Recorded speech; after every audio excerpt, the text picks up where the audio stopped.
તરફથી અલગ અલગ માંગણીઓ કરવામાં આવી છે. અત્યાર સુધીની ઘટનામાં શું સામે આવ્યું છે? કોર્પોરેશન તરફથી અત્યાર સુધી કોઈ પગલાં લેવાયા છે કે કેમ, કે હવે લેવા જઈ રહ્યા છીએ આપણે? આ ઘટના ગઈકાલે રાત્રે અંદાજે 10:30-11ની વચ્ચે બની હોવાના અહેવાલો મળેલા અને એ પ્રમાણે ફાયર ટીમ ત્યાં પહોંચી હતી. એ દરમિયાન એવું જણાવ્યું હતું કે દંપતી સવાર જે એક્ટિવા પર જતા હતા એ પાણીમાં ત્યાં પડવાથી અને એમને કરંટ લાગવાથી પ્રાથમિક રીતે એમને અવસાન થયું એવા સમાચાર મળેલા. સવારે અમે પણ વિઝિટ કરેલી અને પાણી તો ત્યાં લગભગ 4 ઇંચ કે અડધો ફૂટથી પણ ઓછું છે, પરંતુ જનરલ એવું લાગે છે પ્રાથમિક દ્રષ્ટિએ કે એમને વીજ કરંટ લાગ્યો હોવાની શક્યતા છે. એના માટે બંનેના પીએમ માટે મોકલાવેલા. પીએમ રિપોર્ટ હજુ આવ્યો નથી. પીએમ રિપોર્ટ બાદ એ કન્ફર્મ થશે કે એમને હેડ ઇન્જરી છે કે કરંટ છે, પણ હેડ ઇન્જરી હોવાના ચાન્સીસ ઓછા છે. બંને જણાના અવસાન થયા છે એટલે મોટાભાગે પ્રાથમિક અનુમાન એવું છે. અને ફાયરવાળા જ્યારે ગયા ત્યારે પણ એમનું કહેવાનું હતું કે પાણીમાં કરંટ હતો. આ બાબતે ઇન્ક્વાયરી કરવા માટે અમે ટોરેન્ટને પણ લેટર લખ્યું. ટોરેન્ટને પણ કહ્યું છે. ટોરેન્ટના કેબલ કઈ રીતે આની સાથે કનેક્ટ થયા, પાણીમાં કઈ રીતે કરંટ આવ્યો એ તપાસ કરી રહ્યા છે.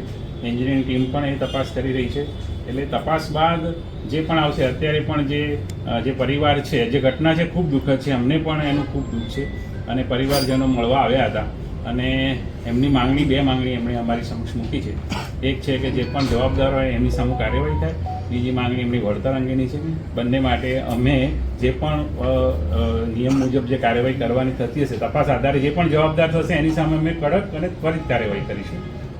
ઉપરાંત જે બીજી બાબત છે એ માટે પણ સક્ષમ સત્તા સમક્ષ મૂકી અને નિર્ણય કરીશું. પરંતુ હાલ ટોરેન્ટનો રિપોર્ટ એ બાકી છે. ટોરેન્ટના કક્ષાથી એમની તપાસ બાકી છે, પ્લસ પીએમ રિપોર્ટ પણ હજુ આવ્યો નથી. એટલે એ બંને આવે એ પછી આ કાર્યવાહી થશે. ખાસ તો કરંટ નહોતો એવું હતું કે સ્ટ્રીટ લાઇટમાં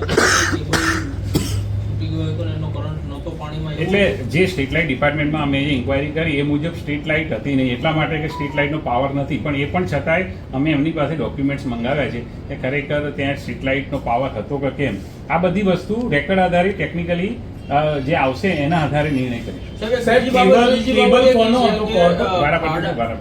કેબલ કોનો હતો, કોર્પોરેશનનો કે ટોરેન્ટ? ખાડા ત્યાં હતા ને ખાડામાં એવા સ્લીપ થયું એટલે બેદરકારી કોની કહેવાય? એટલે જનરલી આ ઇન્ડસ્ટ્રીયલ એસ્ટેટ છે, ઇન્ડસ્ટ્રીયલ રોડ છે અને આ રોડ ઉપર હેવી ટ્રક્સની અવરજવર ખૂબ મોટા પ્રમાણમાં હોય છે.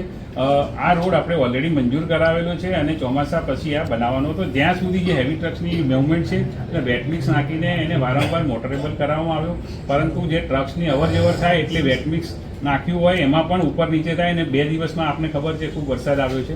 વરસાદના કારણે પાણી ભરાયું અને લગભગ અડધા ફૂટ જેટલું પાણી, અડધા ફૂટથી થોડું ઓછું હતું પાણી, એ પાણી ત્યાં હતું. એટલે એની અંદર આ બાબત એવી રીતે બનવા પામેલી.